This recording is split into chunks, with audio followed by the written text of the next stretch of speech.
reading from Matthew chapter 14, verses 28 and 29. This is Peter responding to Jesus.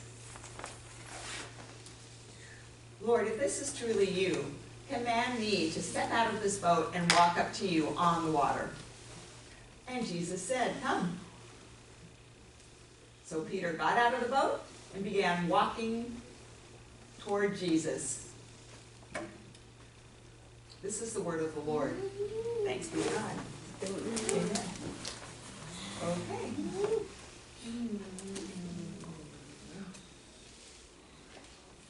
You know, talking about idols, there's a new idol in America today, but it's not the kind of idol that you usually think about. You know, it's not sex, it's not drugs, it's not stuff.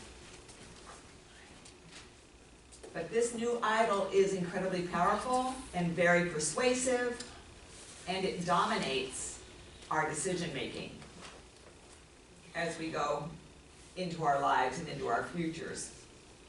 People who worship this idol can see their dreams thrown into the trash. Their hearts will be broken. Their faith will diminish. Their spiritual growth will stagnate. And their souls will shrivel. This idol is the idol of safety. The PowerPoint shows a sign that says idol of safety. It means we must be safe all the time. Here in America, you know, there are signs everywhere. You've seen them your whole life growing up. And I absolutely love signs. Because I am the family GPS person. I'm the one navigating the way when we're on trips and traveling. So I love to see the signs and say, oh, go this way. Oh, there's a detour. We need to get off here. So I love signs. So the more signs I see, the more safe I feel.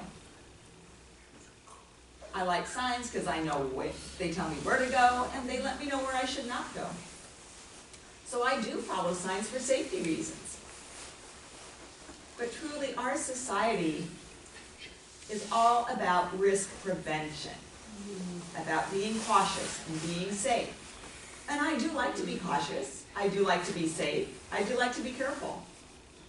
I mean, my home is all about preventing falls. It's all about safety. We've got alarms. We've got the whole kit and caboodle.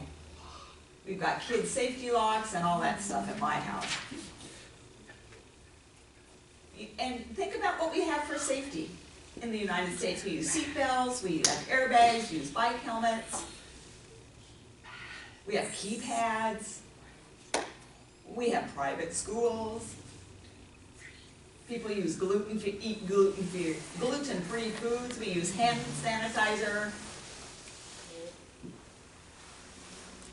I mean, right here on our altar, and we've had it on the altar ever since COVID. You know, we've got peanut warning labels. We've got sunblock that we put on our skin. We are often overly insured, overly medicated. We've got many passwords. We have valet parking. We have security systems. We have inoculations and immunizations for absolutely everything. And interesting enough, the more we focus on those safety measures, the more fear we feel. Isn't that odd? You know, many Christians don't serve because they think, well, it may not be safe. Many Christians do not even dream big dreams because maybe it wouldn't be safe. Most Christians don't share their faith or stand up for justice because they think, well, maybe that wouldn't be safe. Most Christians don't tithe or even give more than their tithe because maybe it wouldn't be safe. Most Christians don't break their bad habits. They don't take risks. They don't build new relationships. They don't have adventures because maybe that's not safe. If we always play it safe, that limits our impact on our lives, on the lives of our families and our friends and our circle. If we lead that kind of lives, our lives will dry up. We never will achieve our potential. Our dreams will never come to fruition if we always play it safe. Now, if we know that 97% of the deaf community does not come into a church, and if we don't find out the reasons why, and if we don't do something to change that statistic, then we all are guilty of keeping that number high. But guess what? We do know what the deaf community needs. And now that we know, we are taking a very big risk here right now as we transition into the United Church of Christ denomination. We're not familiar with this denomination. We're going to be partnering with a hearing church on equal footing. We're not going to be a ministry of a hearing church. We will never be that. We are going to be true partners. We'll be in a building. Both deaf people and hearing people will have to sacrifice a little bit as we meet the needs of the deaf community in general. The 97%. Our attempts to change that statistic require a huge risk. So we are not playing it safe. Playing it safe means we would stay right in this room. We're doing this rent-free. But nope, we are going to be going back to Center of Grace, and we are going to be paying rent, and we're going to have to trust God for the finances and the transfer or transition into the UCC, and finding the right hearing co-pastor and the right building, and all of that requires a huge risk on our part. So congratulations to all of you for going on this journey. And as we do this, as we engage in this, you will not stay dry. I know it's a big risk, but journeys are always a risk. You know, we play things safe because our culture demands it, our communities demand it. We don't want to make people mad at us, so we're very, very careful. We don't want people to gossip about us. Because, you know, gossip in the deaf community particularly spreads like wildfire. Other states find out what we're doing. Other countries even can gossip about us now. So we sometimes hold things pretty close to our chest. You know, heck, gossip can get all the way to India now, and that's kind of frightening. So sometimes we're very, very cautious. Sometimes we're afraid that the deaf community is going to ostracize us, and so we can tread lightly. And sometimes we don't do what we're supposed to do when we see injustice because we don't want to be ostracized by the community. We don't take a risk.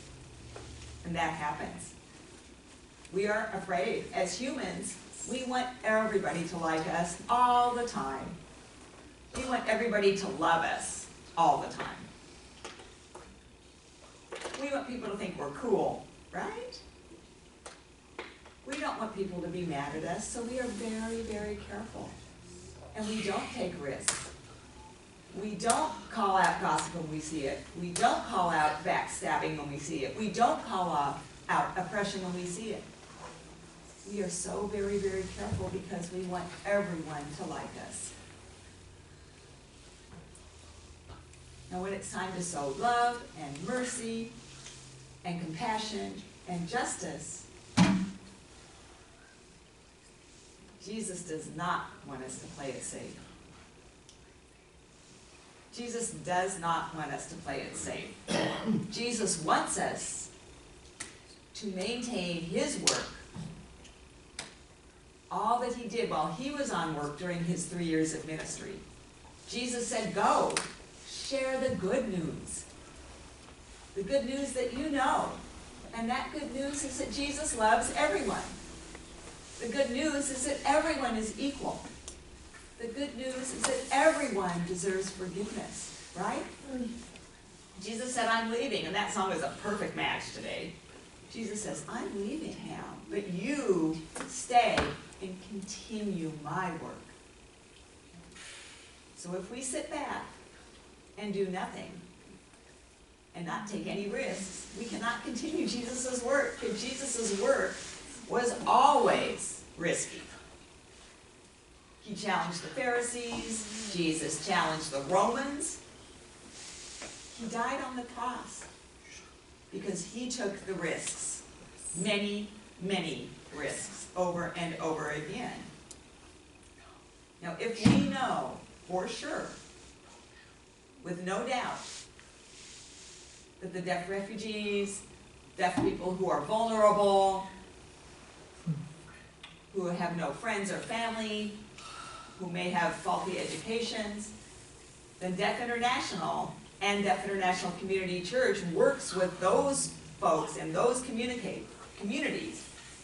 If we know that they're lonely, if they're suffering from bad teeth, if they need transportation, if they need our help, and if we just play it safe all the time and don't provide, wait, that is not doing the work of Jesus. That is not continuing to do Jesus' work. So a lot of us don't give freely, right? Many of us do give some, but honestly, and I'm including myself here in this, by the way, we don't really give sacrificially. We tend to give when the time's right. We'll give when we feel like it. We're in the right mood. We give our extra money, if we've got extra money. But these folks that we work with need us when it's not the right time for us, when we're not in the right mood, when we don't have extra money. They still continue to need this sustenance year-round, continually. Their needs don't stop.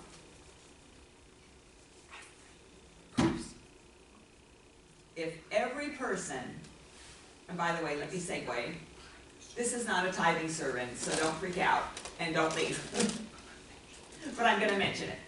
But if every individual at Deaf International Community Church and Deaf International donors would give 1/10 of their income, you know, and I know, it would make a huge impact in the deaf community. The deaf community includes the immigrants and refugees, by the way. And we could change that 97% statistics. We could lower it down. We could do that. But if we only spend our money in a safe manner, in a cautious manner, we are not going to thrive. And we're not going to succeed in our work for equality.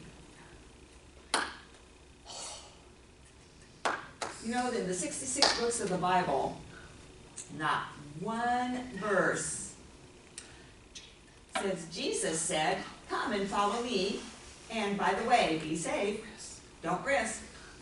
There is not one verse that says that. We created that in our own minds. Jesus did not say, come and follow me. Jesus didn't say, I'm leaving for a while.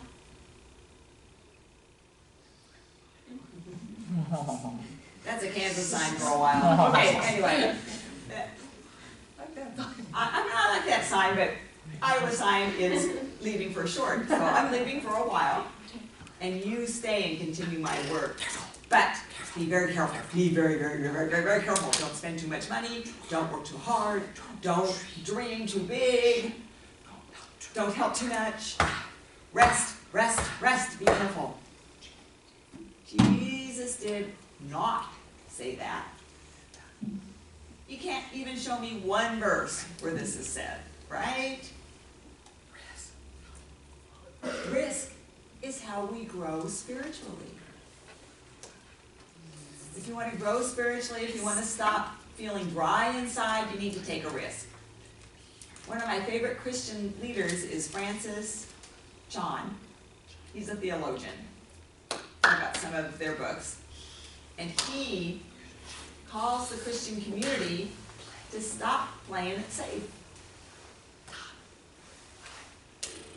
To stop just thinking about your own comfortable life with no action. And he says to go ahead and take a risk. If it fails, go ahead and take another one. Keep moving on. It's okay. Just keep taking the risks. Risk and struggle are good. That's where your spirit grows. That's his theology and his philosophy. And I think that's incredibly cool. You know, we've done that so many times, right? We've done that many times. Taken risks, had them fail, and taken another one. Now, Francis Chan says that one time he went to be the keynote speaker at a conference. And on the stage, he brought in a balance beam. Like that gymnasts do this stuff on, you know? Anyway, you can see the picture of it. Oh, you guys can't see the PowerPoint, but there's a picture of a balance beam with a gymnast on it who's walking very carefully along it. And I'm sure that gymnast does it a lot better than I do, but you can probably see in your mind's eye a little better than what I'm describing here. You know, Robin's pretty good at yoga, and she can do tree and all that kind of stuff without falling over. But anyway, a lot of times we'll lose our balance, but you have to keep trying, no matter if you lose your balance, because I have a hard time doing that. Anyway, this balance beam was on the stage, and Francis was giving his keynote to the audience. Well, he stood up onto the balance beam and was giving his lecture. And what he said was, you know, people's desire for safety and continuing as the status quo is sad. He said, and he told in his history, he said that when he was 16 years old, his mother, his stepmother, his father, his aunt, and his uncle had all died by the time that Francis was 16 years old. He said all that death made him feel as if he did not want to do anything. He was filled with fear that he was going to be the next one to die. And he realized he needed to feel safer. And I get that because I've had the same problem. I mean, I struggle with leaving my kids. It's crippling anxiety to leave them. And I've experienced that several times because my mom died, you know, just like that. 1 minute you're alive and the next minute you're dead. And it's frightening. Francis knew that, and I know that we can be taken any time, that any time a bad thing can happen. So we try and overly try to play it safe. Francis went on to say, though, that too much safety is dangerous. Playing it safe is dangerous. He said, imagine that you're going to the Olympics.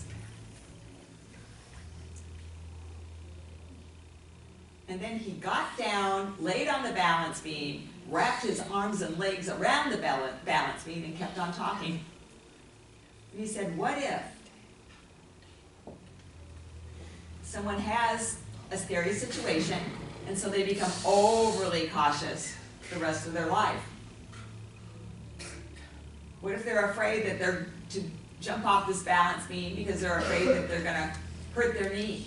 What if they won't do what they can do again? You know, people know that bad things can happen once they experience it, and so then they get down on the beam and just hug it. What's going to happen to that? You know, at the Olympics, if you played it safe like that, you would never get a medal because the Olympics are risky, and you have to take those risks. And yeah, you might break your ankle, jumping off the beam, but they have to take the risk, even if they've had a bad experience one time. Those Olympians don't just give up. They try over and over and over again. Maybe they'll have to heal for an entire year, and maybe they'll have to practice for 2 or 3 years before they can compete again and have success. Olympians don't say, oh, I'm too scared. I'm just going to focus right here on my little family. I'm going to homeschool my kids to make sure they're safe. I'm not going to let my kids play outside because the sun rays can cause cancer. I'm not going to do absolutely anything crazy for God. There's no way. I might go to church and I might tithe 2%, but that's it. I'm going to save my money for my future. I might bring snacks a couple times a year, and that's enough. Francis said that is a ridiculous way to live. That is not part of Jesus' story at all. So his point is that we have to risk. And we have to be like the Olympians. We have to, if we fail, we have to try again and learn the lessons. And try over and over and over again.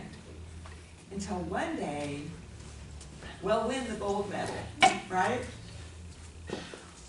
So now, the challenge, again, is where does the Bible say that Jesus said, hey, I want you all to go to the world and play it safe. Be careful. Don't help too much.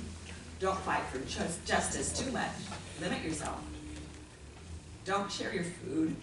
Don't share your resources. Don't share your finances. Don't. Where does that appear? It doesn't. There is absolutely no verse that says that. And you know the Bible story. We are blessed to have the stories in this book. Story after story after story. Remember the story of Abraham? He had to leave the security of his own property and move. Remember Moses? Do you remember Moses? He had to leave his wealthy Egyptian life. He was a prince.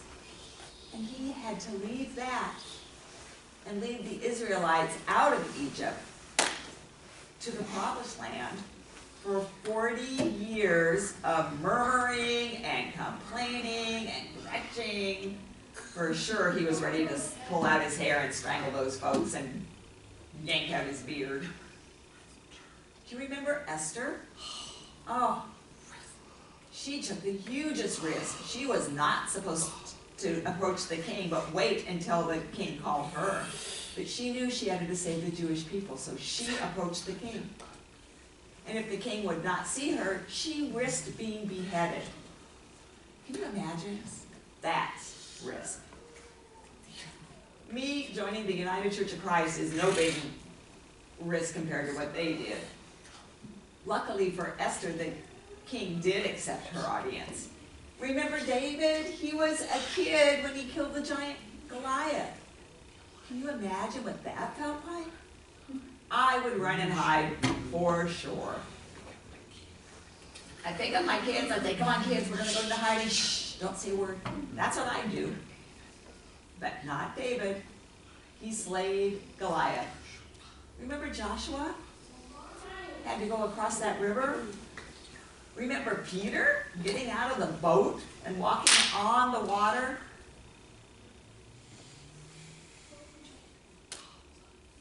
Jesus calls us. Oh, thank you, Joni. You said Deborah, right? You know, she was a warrior. Because the men were not doing what they needed to do, so she went ahead and led them into battle and won. That took incredible courage. She was a judge in her work. You know, people are giving me a lot of names here, so yes, all of those folks. Remember them all. When you are trying to decide if you should take a risk or not, then yes, you should take it. All of these folks said, yes, I will risk for you, God. And if I fail, that's definitely a possibility. And if you fail, that's okay. Why? Because we will grow and learn and then move on to the next step, and the next step. Everything is a risk. Everything's possible. Failure is always possible, but there's always lessons to learn.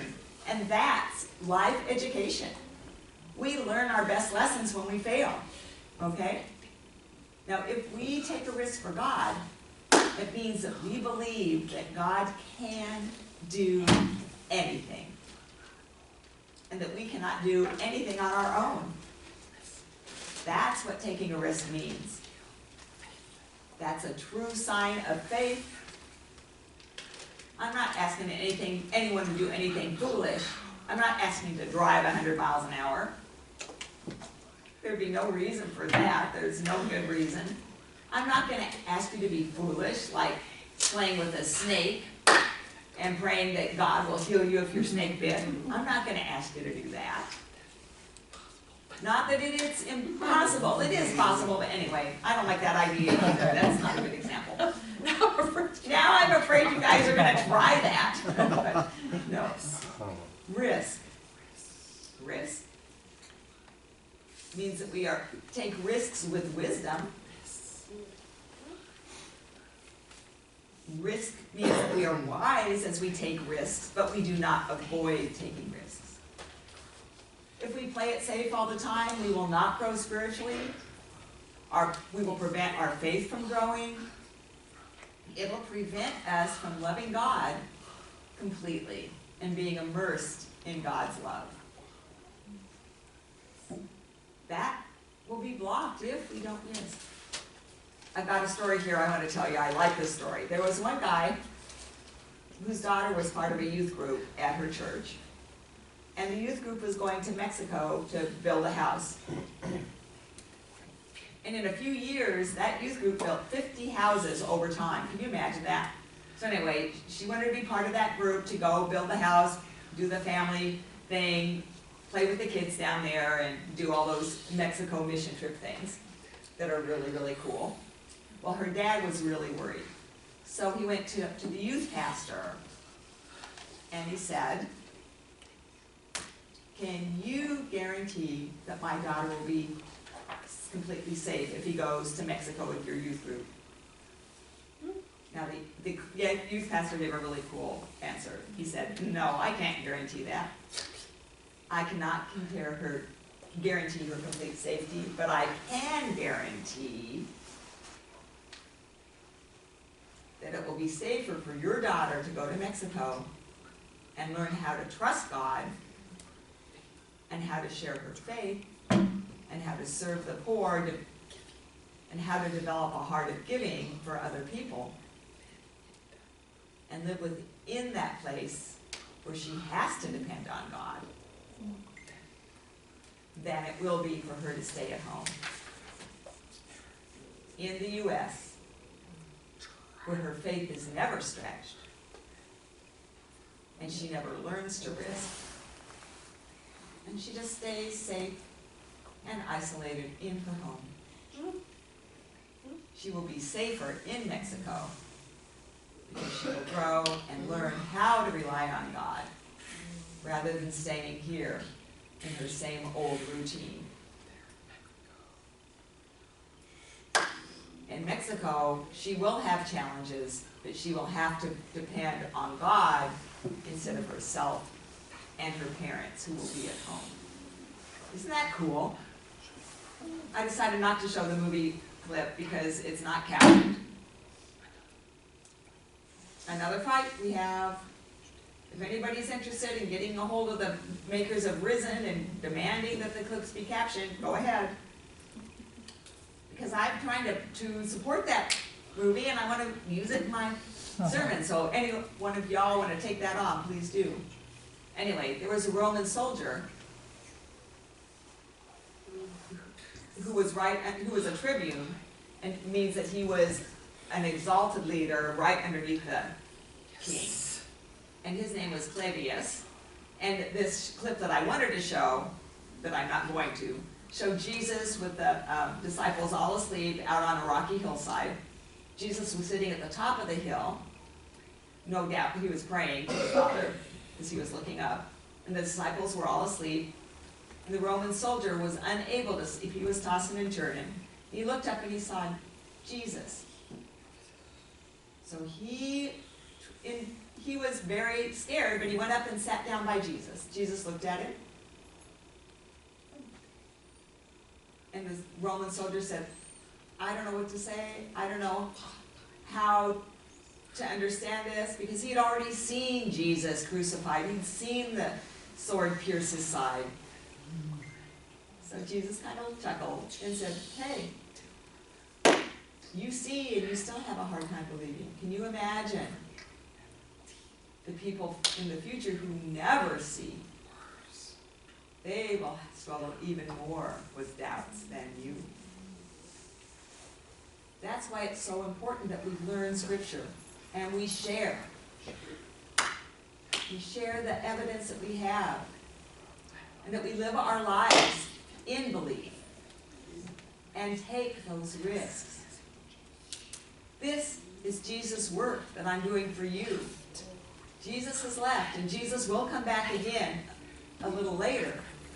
And we will go with Jesus in a little while. But for now, Jesus says to maintain and continue his work. And this is what I'm doing. Helping, loving, showing mercy, showing forgiveness, showing compassion, acting, working, serving, paying, picking up folks. That is the work of Jesus that I am continuing. That's what we're supposed to say. Amen? Yes, thanks. If you call yourself a follower of Christ, and you are listening for God's Spirit, Jesus is going to challenge you to do something impossible. Or you can play it safe. Cover your eyes, cover your ears. You know, like those 3 monkeys that cover their eyes, ears, and mouth. And just stay safe. I've got them on my table in my office at home. Hear no evil, see no evil, speak no evil. You can stay in that cage of safety if you like. That's okay. But you're not going to grow spiritually. You're not going to maximize your dreams. You're not going to learn at all.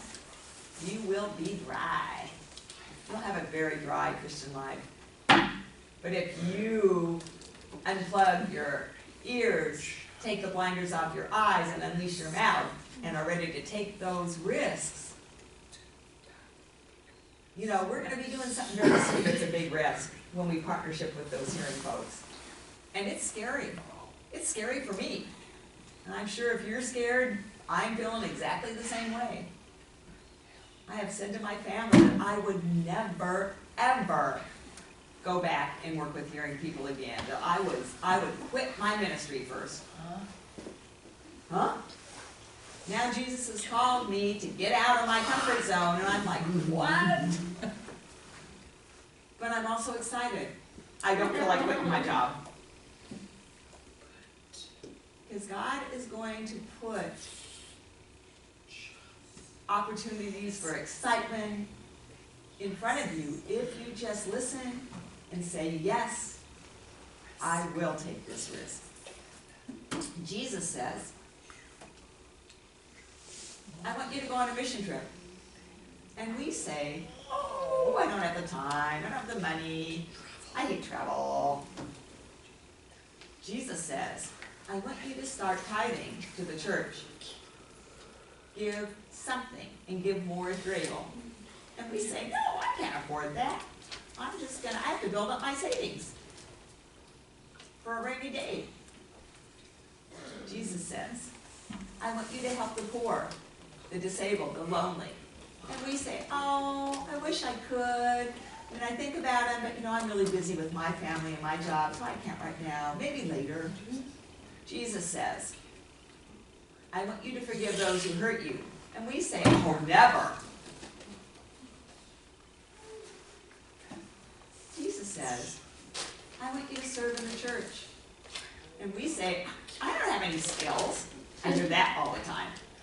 I have 0 skills. I'm not good at anything. I just can't do it. Or I'm busy with my work and family is the other thing we hear. Jesus says, there are so many people who cannot speak for themselves. I want you to help and defend them. I want you to go and work with refugees. Go and work with elderly people. Go and work with the youth. go and teach the good news of Jesus Christ. And we say, I've already told you I'm busy with my work and my family, God. Hi. We've all been there, right? You know, I lived in poverty for several years, and I understand what that means to give when you don't have anything to give. There's a lot of things that you don't know that I understand. But risk, risk, risk. That's the only way our faith will be stretched. It's when we say yes to God's call to take a risk that seems impossible. Step out in faith is better than just staying in a boring, worthless life and watching Netflix series over and over and over again. They can be so addicting, right? I say, I'm going to go down and watch one show and then get busy with some other things. And I go down, you know, and they are so smart. The actors are smart because at the end of this episode, you want to know what happened. And so you have to watch the next episode, and then you get the conclusion, and then you just, it gets close to the end, and you want to know, well, what happened? Who died? And then you watch a third episode. It's horrible. It's awful. So risk, I would say, is better than Netflix, right? Netflix is not part of God's or Jesus' work here on earth. I'm sorry to say, Jesus didn't have Netflix. I've got a great Bible story to share with you. This is a really good one. One night, Jesus called the disciples to come and get in a boat. They were going across the water. They were on the Sea of Galilee. It was 5 miles across that lake. They didn't have a motor. They were just slowly making their way across the lake. And Jesus said, hey, I'm going to meet you over on the other side. So the disciples were in the boat. And later, Jesus saw Peter walking on the water, approaching the boat. And Jesus told Peter, come on, come. Peter got out of the boat, started to walk toward Jesus. And you guys know the rest of the story, right? You know the story. But this is the sad part. This is a little different perspective than we usually hear. So you have to be willing to accept a new perspective on this.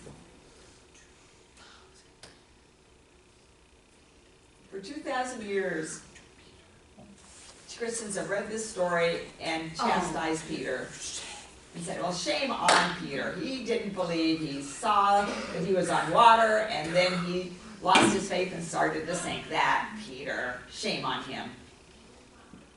He didn't make it to Jesus because he doubted. But think, where were the other 11 disciples? Where were the other 11? They stayed in safety. They played it safe. They were sitting in the boat. If we want to chastise somebody,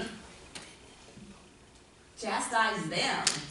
They chose to play it safe, sit in the boat, and not even get out. I mean, Peter failed, but he tried.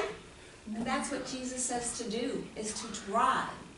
And if you fail, it's okay. You can get up again and go. And do this over and over again. Learn from it and modify until you get it. But keep going. So don't chastise or boo Peter. Chastise the other 11. And don't say no to everything because you're scared.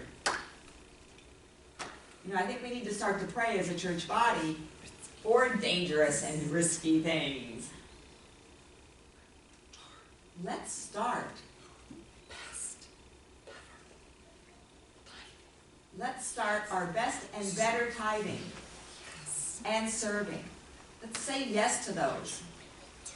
Let's stop watching other people serve. Stop watching people serve all the time. You guys start serving too. Take the risk. Take the risk.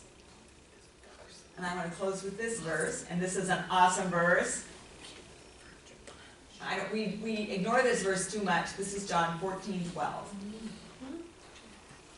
And Jesus is saying, truly I tell you, whoever believes in me will do the work that I have been doing, and you will even do far greater things than what I have done. Because I am now going to the Father. Isn't that cool? You know, we overlook that verse, right? So I want to ask you to sign this with me. Because when we do that, it helps us to memorize. It's not a foolish thing to say. Okay, this is John 14:12. Come on, sign. Where are you? Sign this with me. John 14:12.